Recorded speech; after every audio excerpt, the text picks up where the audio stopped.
Hello everybody and welcome back. Happy Mopar Tuesday, I guess. Yes, today is Tuesday. I'm sorry I did not put any videos or any content yesterday on the channel. Yesterday was Labor Day here in the US. So, you know, the kind of holiday that you want to take some time and spend it with the family and, you know, do some other stuff that you have to do at home that you never had time to. So here I am, back on business on Tuesday. Feels like a Monday though. Well, I just want to, to give a quick talk about what's going on the internet. All the rumors that has been spreading regarding a topic, which is the direction where Dodge is going, where Chrysler actually is going, when it comes to making the cars or the way they make cars. The cars that we know and love. First of all, it's the rumor that Chrysler is working on a different type of V6 twin turbo engine for the next models of the Charger and the Challenger, and possibly some other models as well. According to Mopar, that's the website where that specifies or kind of started out all the discussion and all the rumors. They're saying they're working on a new, Chrysler is working on a new engine, which is not going to be a V6, it's going to be an inline 6 twin turbo, because they said the V6 is not actually capable of making it as strong and powerful as they will like. So they're engineering a new engine, and probably in the next year or 2 years they'll have it ready, and they will incorporate it to the Dutch line. Second, will that represent the death of the 5.7 V8 Hemi? We hope not, but I mean, if this rumor is true, that the new engine is going to come out, because according to the internet, they're saying that the estimate power, the horsepower that the new twin turbo V6 is going to make, I mean, no twin turbo, inline 6, sorry, twin turbo inline 6 is going to make, it's going to be around 380, 390 horsepower, which is obviously a lot more than the 5.7 Hemi. So that kind of puts the question: it's the Hemi, the 5.7 is still going to be produced by Dodge and by Chrysler? We don't know yet, but we're just wondering. I mean, this is pretty much just to start a conversation. I mean, we're not presenting any facts. This is just speculation. Something have you ever heard about "don't believe everything you see on the internet"? So this is pretty much it. So yeah, the 5.7 as a standalone also will suffer changes. It won't be produced as just a standalone. It's actually being targeted as being supercharged and replace the 6.4. And the reason for all this, all these changes, or the reason why all these changes will happen, it's because Chrysler, as just like any other pretty much car manufacturer in the country, and even outside the country, car makers in general, are going towards the fuel efficiency, environmentally friendly type of vehicles. So they want to go through that route.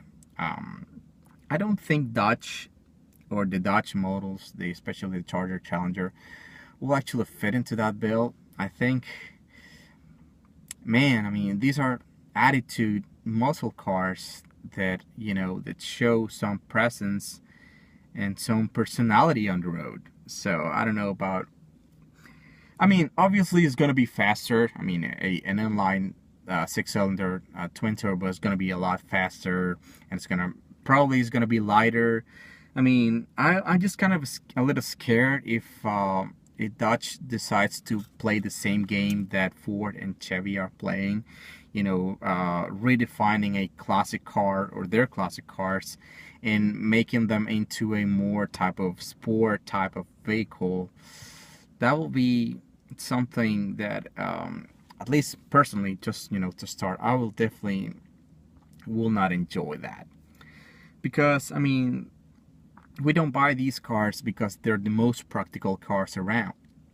Let's make it, let's put it that way. We buy these cars because they're fun to drive, because they show attitude, and they're not for everyone. Even though most of the buyers of most of the Charger and Challenger buyers are actually buying the V6 model because they like the look, of the car. They think they look cool, or because of the fuel economy versus the V8, of course. And actually, for some people, that they cannot, or at the moment, go for the V8, but they're planning to do so, just like myself. I mean, it's a great option, but I really wish they could, let us still have that fun factor that the V8s have to offer that you won't find in any other car. Because I mean, you'll see a lot of powerful cars out there. They're not necessarily V8s, but they're either turbocharged or supercharged, and they produce a good amount of power. And but that's not really what we're looking for. Because I mean, if we're just trying to get the fastest car on the block, well, guess what? I mean, there's always going to be a faster car than what you have. So that's not really the main factor, the principal factor that make us love these cars. It's just, it's the heritage, it's the history behind them. It's the, like I said, it's the personality, it's the attitude that actually make us like these cars. Whew, sorry guys, I'm sweating like crazy here. It's like 90 something degrees. It's at the middle of the day, and it's Florida, so excuse me if I'm melting myself here. But yes, I mean, I needed to take this out of my chest because I think,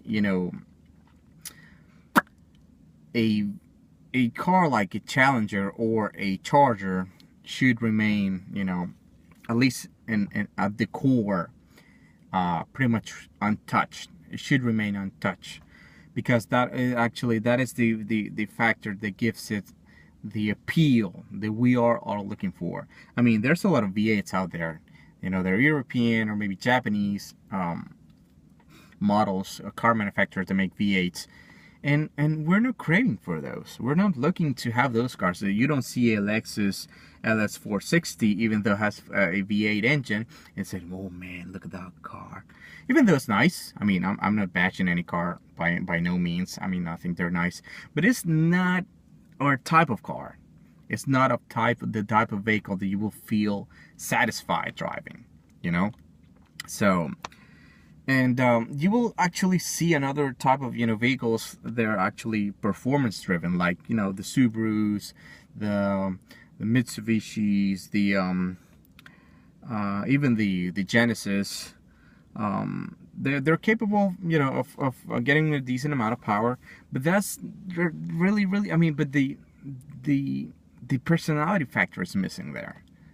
It's not present. I mean, they might be quick, they might be very fast, and maybe there could be a beautiful corner cravers, which we know that the Charger and the Challenger are not, because they're heavy and bulky, but we don't care about that. We don't. I mean, that is not what we're looking for. We're just looking to have a car that should be able to drive it right, getting out of work and getting into the highway, roll down the windows and scream out of the top of our lungs and have a good time. Turn on the radio and do a few accelerations and feel the spirited driving that these vehicles can bring. So that's what we're really looking for.